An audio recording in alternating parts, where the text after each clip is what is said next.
de 1000 étudiants sur la place Martin V, unis comme un seul homme pour crier leurs revendications. Ils sont étudiants en médecine, internes pour la plupart dans les différents hôpitaux bruxellois. En juin, ils termineront leur 7e année d'études, mais seule la moitié d'entre eux auront la possibilité d'exercer leur métier. Ce qui se passe, c'est qu'en 2008, on a défini des quotas jusqu'en 2018, donc ils définissent le nombre total de numéros INAMI qui restent à distribuer. Et ces quotas ont été dépassés d'année en année. Du coup, on a pris de l'avance sur les numéros restants et on se retrouve aujourd'hui dans une situation où il ne reste plus assez de numéros par rapport au nombre d'étudiants actuellement en cursus. Limiter le nombre de numéros INAMI, voilà qui peut paraître paradoxal quand on sait qu'il y a pénurie de médecins dans certaines régions du pays.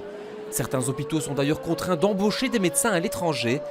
Les étudiants réclament d'urgence un cadastre pour établir officiellement cette pénurie.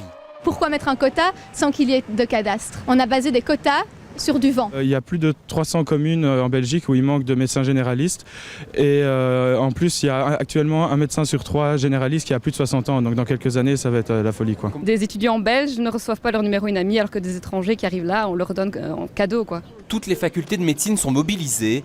ULB, UCL et ULG défendent les mêmes revendications. Tant qu'on n'aura pas effectivement été entendu, les actions continueront, sans doute en augmentant en intensité. Et les patients vont être affectés par votre grève? Non, pas du tout. Les stagiaires ont effectivement un rôle à jouer à l'hôpital, mais les hôpitaux sont capables d'assumer totalement les soins de santé et la continuité des soins sera totalement assurée pour les patients. Dans l'après-midi, les étudiants ont distribué des tracts devant tous les hôpitaux de la région. Pour eux, le manque de numéros INAMI risque d'affecter l'ensemble du système de santé d'ici quelques années. C'est eux qui décident, la restauration. Réclamer des numéros INAMI tout en disant ouais on veut un examen.